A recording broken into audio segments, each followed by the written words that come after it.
በ2019 ኢንትራንስ ኤግዛም ተፈታኝ ከሆናችሁ እንዲሁም ደግሞ ኢንትራንስ ኤግዛም ላይ ከፍተኛ ውጤት ማምጣት ለምትፈልጉ ተማሪዎች ይህ ቪዲዮ ለእናንተ ነው። ሰላም ውድ የዚ ሲክሬት ትሬኒንግ ኢንስቲትዩት ቤተሰቦች እንዴት ናችሁ? ሰላም ለእናንተ ይሁን። ታምራት ነኝ። እንግዲህ ብዙ ተማሪዎች በኢንቦክስም ስልክ በመደወልም የዚ ሲክሬት ሰመር ፕሮግራም መቼ ነው የሚጀመረው የሚለውን ስትጠይቁን ለነበራችሁ ትልቅ የምስራች ይዘንላችሁ መተናል። እስከ ቪዲዮ ፍጻሜ ድረስ አብራችሁን ሁኑ። እንግዲህ ተማሪዎች በዚህ ቪዲዮ በመጀመሪያ ዘ ሲክሬት ትሬኒንግ ኢንስቲትዩት ከዚህ በፊት ባሳለፋቸው የሰመር ፕሮግራሞች ምን አይነት ስኬቶችን አስመዝግቧል የሚለውን የምነግራችኋል። በሁለተኛነት ደግሞ አንድ ተማሪ የዘ ሲክሬት አባል በሚሆንበት ጊዜ ምን አይነት ሰርቪሶችን ያገኛል ወይ ደግሞ ለኢንተራንስ በምን መንገድ እናዘጋጃችኋለን የሚለውን ነገር ኢን ዲቴል የምነግራችሁ ይሆናል ማለት ነው። በመጨረሻም ደግሞ ይህንን አገልግሎት ወይ ደግሞ የዘ ሲክሬት አባል ለመሆን ምን ያስፈልጋል፣ እንዴት ነው አባል መሆን የምትችሉት የሚለውን ነገር የምነግራችሁ ይሆናል። እስከ ቪዲዮ ፍጻሜ ድረስ አብራችሁኝ ሁኑ።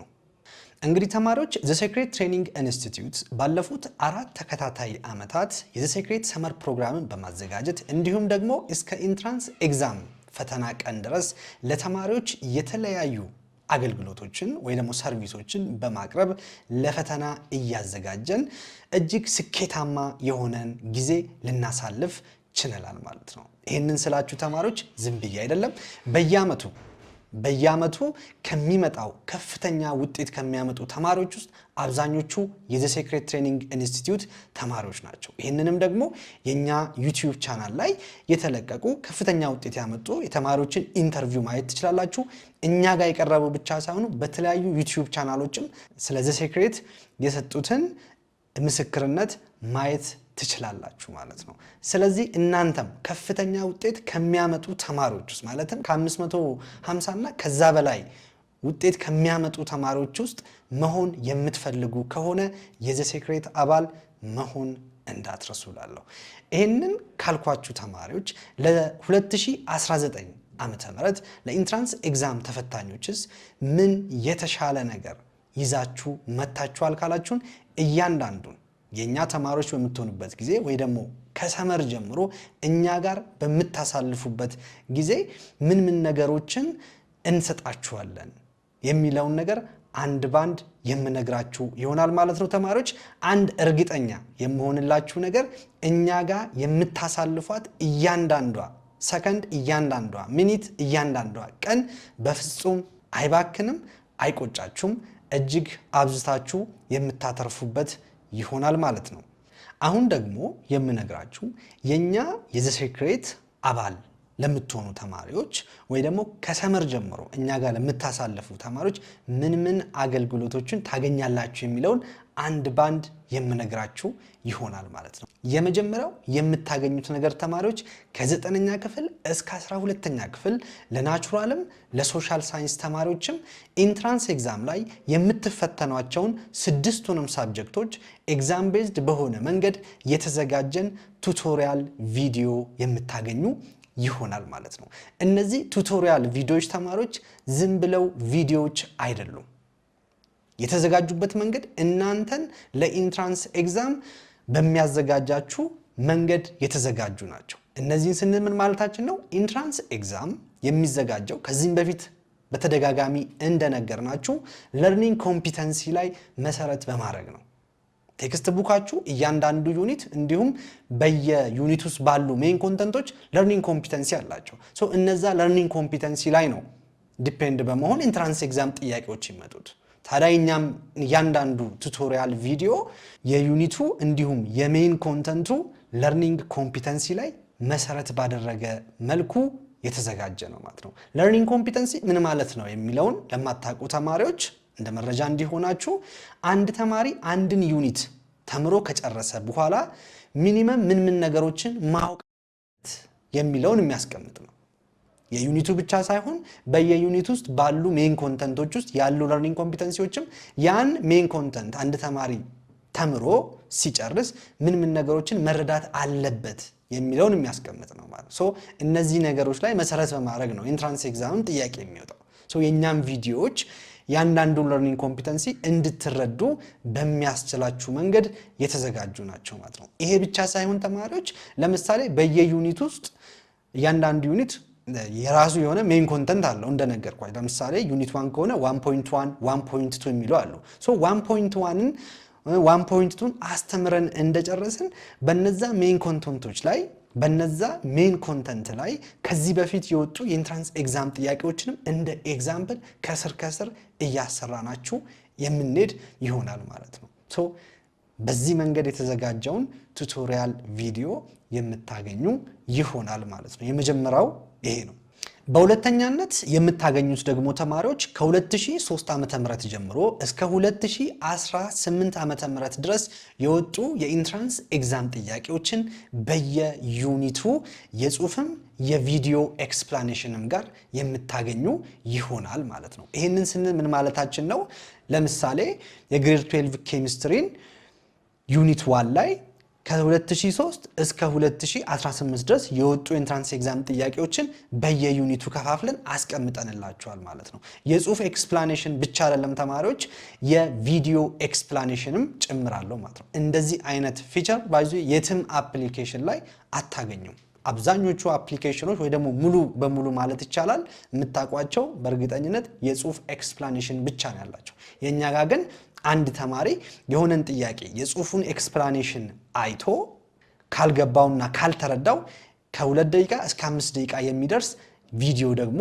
አለው ማለት ነው ሶ የጽሁፉን አይቶ ካልገባው በቪዲዮ ደግሞ ማየት ይችላል ማለት ነው ሌላው እያንዳንዱ ጥያቄ ተማሪዎች ኤክስፕላኔሽኑ በሚገርም ሁኔታ የተዘጋጀ ነው ያ ማለት ለምሳሌ የሆነን ጥያቄ ያስቀምጠን አንሰሩ ይሄ ነው ኤ የሆነበት ምክንያት ይሄ ነው ብቻ ብለን አይደለም እናልፈው ለምሳሌ መልሱ ሲ ካልሆነ ሲ ለምንድን ነው ያልሆነው ዲ ለምንድን ነው ያልሆነው ኤ ለምንድን ነው አንሰር የሆነው የሚለውን እያንዳንዱን ኦፕሽን ኤክስፕሌን እያደረግን እናስቀምጣለን ከዚህም በተጨማሪ ደግሞ ኪ ሩል ሪማይንደር እናስቀምጥላችኋለን ያ ማለት ጥያቄውን ለመስራት የሚያስፈልጋችሁ ቁልፍ ነገር ምንድነው የሚለውን ነገር እያንዳንዱ ኤክስፕላኔሽን ስር ታገኛላችሁ ማለት ነው ሶ በዚህ መንገድ በየዩኒቱ የተከፋፈሉ ከ2003 እስከ 2018 ያሉ የኢንትራንስ ኤግዛም ጥያቄዎችን በየዩኒቱ ታገኛላችሁ ማለት ነው በሶስተኛነት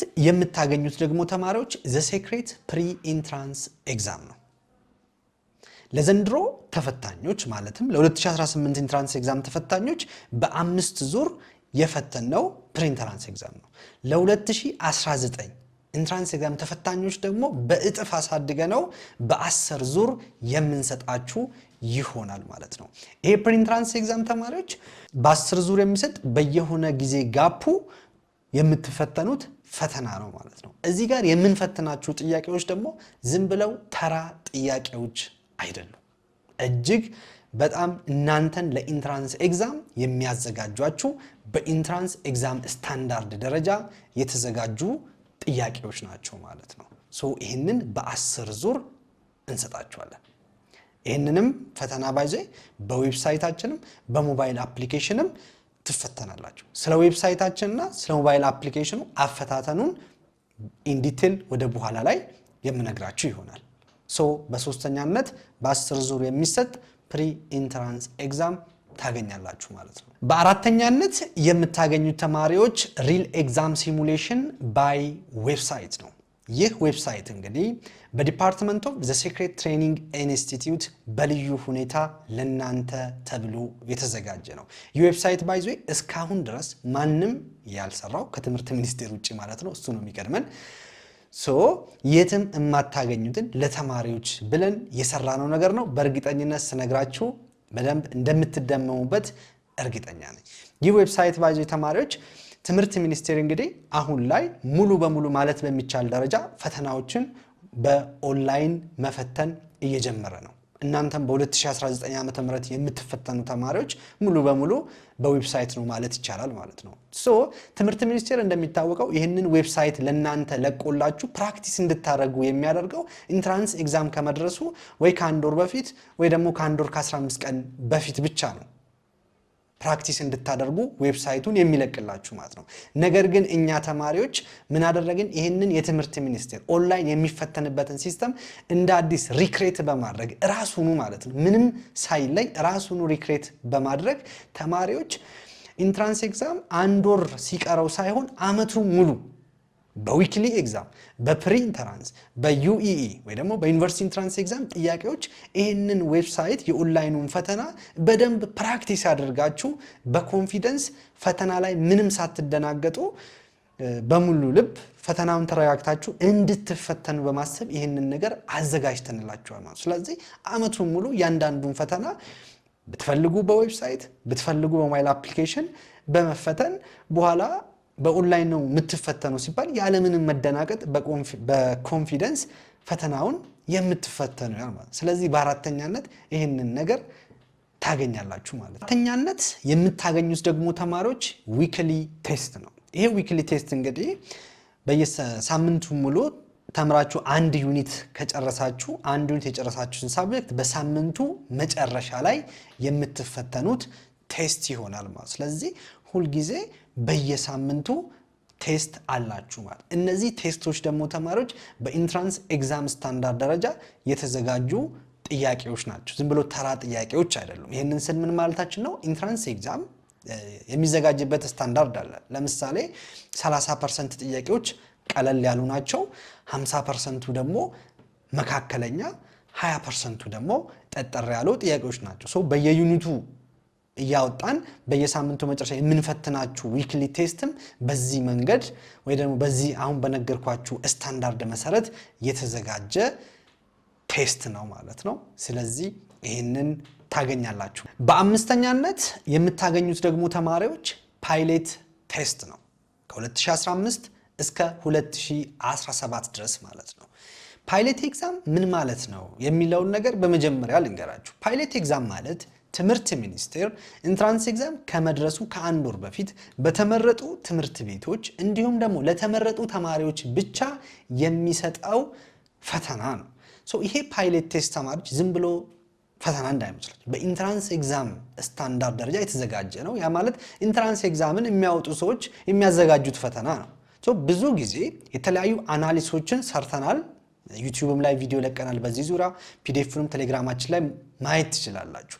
አብዛኞቹ የኢንትራንስ ኤግዛም ጥያቄዎች የሚመጡት በዚህ ፓይሌት ኤግዛም ላይ ነው። ያ ማለት ከፓይሌት ኤግዛም ቀጥታ የሚወሰዱ ብዙ ጥያቄዎች አሉ። እንዲሁም ደግሞ ፓይሌት ኤግዛም ላይ ካሉ ጥያቄዎች ጋር በጣም ተቀራራቢ የሆኑ ትንሽዬ ነገር ብቻ ተቀይሮ የሚመጣም ጥያቄ አለ። እነዚህን ነገሮች ከሚገርም ኤክስፕላኔሽን ጋር ከ2015 ጀምሮ እስከ 2017 ድረስ ያሉትን ፓይሌት ኤግዛሞች የምታገኙ ይሆናል ማለት ነው። በስድስተኛነት የምታገኙት ተማሪዎች ኮምፒተንሲ ቤዝድ ሾርት ኖት ነው። በ2018 ዓ.ም ከሰራናቸው ስራዎች ውስጥ እጅግ የምንኮራበት ስራ ባይዘ ኮምፒተንሲ ቤዝድ ሾርት ኖታችን ነው። የሾርት ኖት በልዩ ሁኔታ ኤአይን ሳንጠቀም እያንዳንዱን ነገር ከቴክስት ቡክ ጋር እያያያዝን ለርኒንግ ኮምፒተንሲውን መሰረት ባደረገ መንገድ ያዘጋጀነው ሾርት ኖት ነው። ይህ ሾርት ኖት ማለት በቃ የኩዌስችን ባንክ ብላችሁ መውሰድ ትችላላችሁ። ከዚህ ሾርት ኖት ውጪ ኢንትራንስ ኤግዛም ሊወጣ አይችልም። ምክንያቱም ሾርት ኖት የተዘጋጀው ለርኒንግ ኮምፒተንሲ ላይ ቤዝድ አድርጎ ስለሆነ ማለት ነው። ይህንንም ስታዩት አብዝታችሁ እንደምትወዱት እርግጠኛ ነኝ። በሰባተኛነት የምታገኙት ደግሞ ተማሪዎች ሪጂናል ሞዴል ነው። እንግዲህ በሀገራችን ውስጥ በተለያዩ ክልሎች ውስጥ በየዓመቱ ሞዴል ኤግዛም ይሰጣል።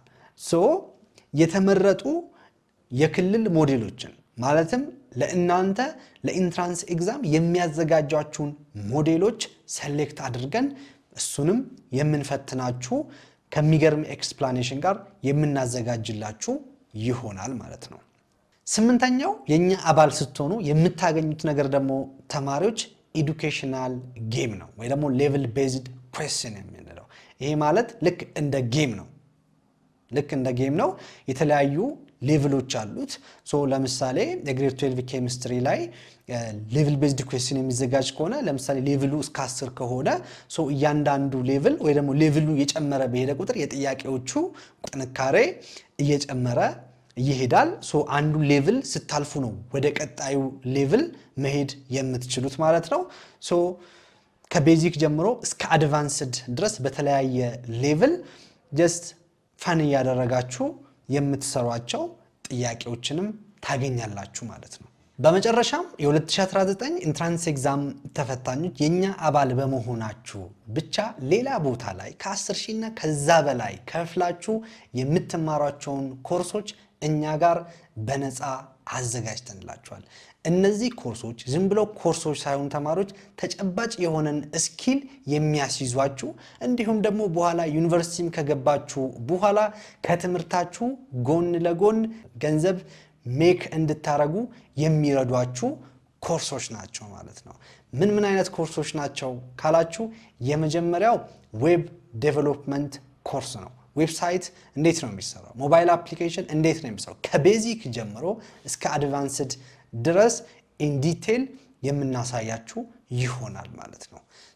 አሁን ላይ በእርግጠኝነት ታውቃላችሁ ብዬ አስባለሁ፣ ወይ ደግሞ ሰርች አድርጋችሁ ብታዩ ዌብ ዴቨሎፕመንት ላይ የሚሰሩ ሰዎች እጅግ ከፍተኛ የሆነ ክፍያ ነው የሚከፈለው። ስለዚህ እናንተም ይህን ተጨባጭ የሆነ ስኪል ካላችሁ ከትምህርታችሁ ጎን ለጎን ኦንላይን ላይ ለተለያዩ ድርጅቶች በመስራት ገንዘብ ኦንላይን ሜክ ማድረግ ትችላላችሁ ማለት ነው። ይሄ ብቻ ደግሞ አይደለም ተማሪዎች፣ ቪዲዮ ኤዲቲንግም ስኪል አዘጋጅተንላችኋል። እንዴት ነው ቪዲዮ ኤዲት የሚደረገው የሚለውን ከቤዚክሱ ጀምሮ እስከ አድቫንስዱ ድረስ በሚገርም ሁኔታ ኮርሶችን አዘጋጅተንላችኋል። ይህንንም በነፃ የምታገኙ ይሆናል ማለት ነው። ከዚህ በተጨማሪ ደግሞ ተማሪዎች ላንጉዌጅ ላይም ኮርሶችን አዘጋጅተንላችኋል። ይሄ ላንጉዌጅ ኮርስ እንግዲህ እናንተን ኮሚኒኬሽናችሁ ላይ እንድትሻሻሉ የሚረዷችሁ ትምህርቶች ናቸው ማለት ነው። ትልቁ ሰርፕራይዝ ደግሞ ተማሪዎች የስኮላርሺፕ ኮርስ ነው። ይሄ ስኮላርሺፕ ምንድነው? እንዴት ነው ስኮላርሺፕ ልታገኙ የምትችሉት? ምን ዌብሳይቶች ላይ አፕላይ ማድረግ ትችላላችሁ? እንዴት ነው አፕላይ የሚደረገው? ኢሴይ እንዴት ነው የሚጻፈው? የሚሉትን በአጠቃላይ አንድ ስኮላርሺፕ ለማግኘት የሚረዷችሁን ነገሮች አንድ ባንድ የምናሳያችሁ ይሆናል ማለት ነው። ይህን ስኮላርሺፕ ኮርስ የሚያዘጋጁላችሁ ተማሪዎች ደግሞ አሁን ላይ በተለያዩ የአውሮፓ ሀገራት በአሜሪካ ባሉ ትልልቅ ወይ ደግሞ ስመጥር በሆኑ ዩኒቨርሲቲዎች እየተማሩ ባሉ ተማሪዎች ነው ማለት ነው። ስለዚህ ስኮላርሺፑን ያገኙ ተማሪዎች ናቸው ይህንን ኮርስ ለእናንተ የሚያዘጋጅላችሁ። ስለዚህ ያንዳንዱን ስቴፕ የሚያሳያችሁ ይሆናል ማለት ነው።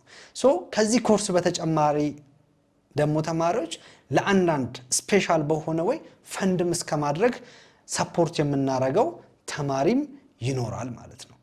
ከስኮላርሺፑ በተጨማሪ ደግሞ ተማሪዎች ሌላው ከኛ ጋር በፍሪ ኮርስ የምታገኙት ዲጂታል ማርኬቲንግ ነው። የዲጂታል ማርኬቲንግ ኮርስን ለእናንተ ማዘጋጀት አሁንም ገንዘብ ኦንላይን ሜክ እንድታረጉ ከትምህርታችሁ ጎን ለጎን ማለት ነው። እነዚህን ነገሮች በማድረግ እናንተን ሰፖርት ለማድረግ ዝግጅታችንን አጠናቀናል ማለት ነው።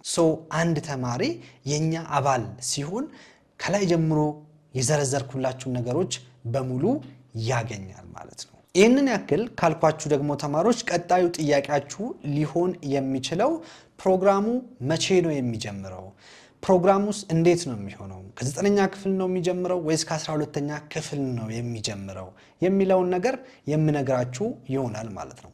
ክላሱን የምንጀምረው በእርግጠኝነት ከሐምሌ 1 እስከ ሐምሌ 10 ባለው መሃል ላይ ነው ማለት ነው። ስፔሲፊክ የሆነውን ቀን በጊዜ ሂደት የምናሳውቃችሁ ይሆናል ማለት ነው። ወደ ፕሮግራሙ በምንመጣበት ጊዜ ደግሞ ተማሪዎች እንግዲህ ከ9ኛ ክፍል መጀመር የሚፈልግ ተማሪ አለ፣ እንዲሁም ደግሞ ከ12ኛ ክፍል መጀመር የሚፈልግ ተማሪ አለ። ታዲያ እንዴት ነው የምታደርጉት ካላችሁን ለሁለቱም አይነት ተማሪ የሚሆን ፕሮግራም አለን ማለት ነው። እንግዲህ ቤዚክ የሆነ ነገር ያስቸግረኛል 11 እና 12 ላይ እቸገራለሁ የሚል ተማሪ ካለ ይህንን ክረምት በሁለት ወር ውስጥ 9ኛና 10ኛን ክፍል በደንብ አድርገን የምናስጠናው ይሆናል ማለት ነው። ይህንን አስጠንተን ከጨረስን በኋላ ከመስከረም በኋላ ደግሞ ክላስ ስለምትጀምሩ የ12ኛን ክፍል ገፋ እያደረግን 11ኛን ክፍል ደግሞ ጎን ለጎን እንድታስኬዱ የምናደርጋችሁ ይሆናል ማለት ነው። ከ12ኛ ክፍል ጀምሮ ማጥናት የምትፈልጉ ተማሪዎች ደግሞ የናንተ ፕሮግራም ደግሞ ምንድነው የሚሆነው? በ46 ቀን ውስጥ የ12ኛን ክፍል በሚገርም ሁኔታ አስጠንተን ከጨረስን በኋላ ወደ 10ኛ ክፍል ደግሞ የምንሄድ ይሆናል ማለት። ይሄንን የምናደርግበት ምክንያት አብዛኛው 12ኛ ክፍል ከ10ኛ ክፍል ጋር ሪሌትድ ስለሆነ ወይ ደግሞ ስለሚገናኝ ማለት ነው። ይሄንን እያደረግን ያው ከመስከረም በኋላ ክላስ ትጀምራላችሁ። ቀድማችሁ የ12ኛን ክፍል አጥንታችሁ ስለጨረሳችሁ ክላስ ገብታችሁ በምትማሩበት ጊዜ ሪቪዥን ነው የሚሆንላችሁ ማለት ነው። ክላስ ገብታችሁ ስትማሩ ሪቫይዝ ታደርጋላችሁ። ከዛ ጎን ለጎን የ10ኛን ክፍል ከጨረሳችሁ በኋላ የ9ኛን ክፍል ደግሞ ከ11ኛ ክፍል ጋር ሊንክ እያደረግን የምናስጠናችሁ ይሆናል ማለት ነው። አንድ ማሳሰብ የምፈልገው ከ12ኛ ክፍል ጀምሮ ማጥናት የምትፈልጉ ተማሪዎች በተቻለ መጠን ቤዚክስ የሆነ ነገር የማያስቸግራችሁ ተማሪዎች ብትሆኑ ይመረጣል ማለት ነው። ስለ ፕሮግራሙ ይህንን ያክል ካልኳችሁ ተማሪዎች በቀጣይ ደግሞ ይህንን ትምህርት በምንድን ነው የምንከታተለው፣ እንዴት ነው ትምህርቱን የምንማረው፣ እንዲሁም ደግሞ እንዴት ነው የምንመዘገበው የሚለውን ነገር የምነግራችሁ ይሆናል ማለት ነው። ትምህርቱን የምትከታተሉት በዘ ሴክሬት ሞባይል አፕሊኬሽን ነው። አፕሊኬሽናችንን ፕሌይ ስቶር ላይ በመግባት ዚ አካዳሚ ወይ ደግሞ ዜድ ከዛ ስፔስ አድርጋችሁ አካዳሚ ብላችሁ ሰርች በማድረግ አፕሊኬሽናችንን ከፕሌይ ስቶር ላይ ኢንስታል ማድረግ ይጠበቅባችኋል ማለት ነው። እዛ ውስጥ ከገባችሁ በኋላ ወይ ደግሞ አፑን ኢንስታል አድርጋችሁ እንደከፈታችሁት ሆም ፔጅ ላይ ፕራይሲንግ እና ሃው ቱ ሚላለ ሃው ቱ ሚለው ውስጥ በመግባት እንዴት መመዝገብ እንዳለባችሁ እያንዳንዱን ስቴፕ የሚያሳይ ቪዲዮዎች አሉ ማለት ነው። እዛ ውስጥ ሃው ቱ ሚለው ውስጥ የምታገኟቸው አንደኛ እንዴት ሬጂስተር ማድረግ እንዳለባችሁ፣ አፕሊኬሽን ላይ እንዴት ሎጊን ማድረግ እንዳለባችሁ፣ ክፍያ እንዴት መፈጸም እንዳለባችሁ እያንዳንዱን ነገር የሚነግራችሁ ይሆናል ማለት ነው። እንግዲህ ተማሪዎች ክፍያውን አንድ ጊዜ ብቻ ነው የምትከፍሉት፣ እሱም 3000 ብር ብቻ ነው። ቅድም የጠቀስኩላችሁን ሙሉ ሰርቪስ ለማግኘት አንድ ጊዜ የምትከፍሉት 3000 ብር ብቻ ነው ማለት ነው። 3000 ብር በመክፈል ያለ ምንም ተጨማሪ ክፍያ ከዚህ በኋላ በዘ ሴክሬት ሞባይል አፕሊኬሽን የሚሰጡትን ሰርቪሶች ሙሉ በሙሉ ማግኘት ትችላላችሁ። ምንም አይነት ተጨማሪ ክፍያ የለውም ማለት ነው። ከዚህ በታች በምታዩቸው ሁለት የባንክ አካውንቶች ላይ 3000 ብር በመክፈል የከፈላችሁበትን ደረሰኝ ስክሪንሾት ወይም ደግሞ ፎቶ በማንሳት ደረሰኙን በእኛ ሞባይል አፕሊኬሽን በኩል በመላክ መመዝገብ የምትችሉ ይሆናል ማለት ነው። ባንክ ሄዳችሁ መክፈል የምትፈልጉ ተማሪዎች ደረሰኝ ይሰጣችኋል። እሱን ደረሰኝ ፎቶ ታነሳላችሁ። በሞባይል ባንኪንግ መክፈል የምትፈልጉ ተማሪዎች ደግሞ ኮምፕሊት ሲል ስክሪንሾቱን አንስታችሁ ነው ለኛ የምትልኩልን ማለት ነው። እዚህ ጋር አንድ እንደማሳሰቢያ የምነግራችሁ ነገር ተማሪዎች፣ አንድ ደረሰኝ ከከፈላችሁ በኋላ ራሳችሁ ብቻ ተመዝገቡበት እንጂ ለሌላ ተማሪ ሼር ማድረግ አይቻልም። እያንዳንዱን ደረሰኝ በጥንቃቄ ቼክ ስለምናደርግ ለተማሪ ደረሰኛችሁን ሰጥታችሁ ካገኘናችሁ ሁለታችሁንም ባን የምናደርግ ይሆናል ማለት ነው። ከዚህም በፊትም እንደዚህ ያደረግናቸው ተማሪዎች ስላሉ ጥንቃቄ እንድታደርጉ ማሳሰብ እፈልጋለሁ። ክፍያ በምትፈጽሙበት ጊዜ ግዴታ ከናንተ የባንክ አካውንት መሆን የለበትም። በፈለጋችሁት ሰው፣ በጓደኛ ሊሆን ይችላል፣ በቤተሰብ ሊሆን ይችላል፣ በራሳችሁ ይችላል፣ በፈለጋችሁት ሰው ክፍያውን ፈጽማችሁ ስክሪንሾቱን ለኛ መላክ ይጠበቅባችኋል ማለት ነው። ስለዚህ ተማሪዎች ይህ ቪዲዮ ከተለቀቀበት ባሉት 3 ተከታታይ ቀናቶች ማለትም ሮብ፣ ሐሙስና አርብ ማለት ነው። በእነዚህ 3 ተከታታይ ቀናቶች ውስጥ ለምትመዘገቡ ተማሪዎች ክፍያው 3000 ብር ብቻ በመክፈል መመዝገብ ትችላላችሁ። በተጠቀሱ ውስጥ 3 ቀናት ውስጥ የማትመዘገቡ ተማሪዎች ግን በየቀኑ 100 ብር እየጨመረ እስከ 4000 ብር ሊደርስ ስለሚችል በተጠቀሱት 3 ተከታታይ ቀናቶች ውስጥ ተመዝግባችሁ የፕሮግራሙን መጀመር እንድትጠባበቁ እናሳስባችኋለን። ሌላው ተማሪዎች ቅድም ያልነገርኳችሁ ወይ ደግሞ የሁሉም ተማሪ ጥያቄ ይሆናል ብዬ የማስበው የእናንተን ቪዲዮ በሞባይል አፕሊኬሽን በኩል ለመከታተል ሁል ጊዜ ኮኔክሽን ያስፈልገኛል ወይ ደግሞ ሁል ጊዜ ኦንላይን መሆን ያስፈልገኛል ወይ? ምክንያቱም ብዙ ተማሪ ዋይፋይ የሌለው አለ ወይ ደግሞ ሁል ጊዜ ኢንተርኔት አክሰስ ማግኘት የማይችል ተማሪ አለ፣ ስፔሻሊ ወደ ክፍለ ሀገር አካባቢ ማለት ነው። ስለዚህ ተማሪዎች በእኛ ሞባይል አፕሊኬሽን በኩል ቪዲዮችንም ሆነ ኤግዛሞችን መፈተን በምትፈልጉበት ጊዜ ቪዲዮችን ማየት በምትፈልጉበት ጊዜ ኢንተርኔት ያለበት ቦታ ሂዳችሁ አንድ ጊዜ ዳውንሎድ ማድረግ ብቻ ነው ከናንተ የሚጠበቀው። ኤግዛሙንም ሆነ ማየት የምትፈልጉትን ቪዲዮ አንድ ጊዜ ኢንተርኔት ያለበት ቦታ ላይ ዳውንሎድ ካደረጋችሁት ከዛ በኋላ ኢንተራንስ እስክትፈተኑ ድረስ ድጋሚ ዳውንሎድ ማድረግ ሳይጠበቅባችሁ ያለ ኢንተርኔት ማየት ትችላላችሁ ማለት ነው። ስለዚህ የኢንተርኔት ጉዳይ ወይ ደግሞ የኮኔክሽን ጉዳይ አያሳስባችሁም ማለት ነው። ሌላ ተጨማሪ መረጃ ካለ ደግሞ በቀጣይ ቪዲዮ ይዤላችሁ የምመጣ ይሆናል። አብሬያችሁ የነበርኩት ታምራት ነኝ። አመሰግናለሁ።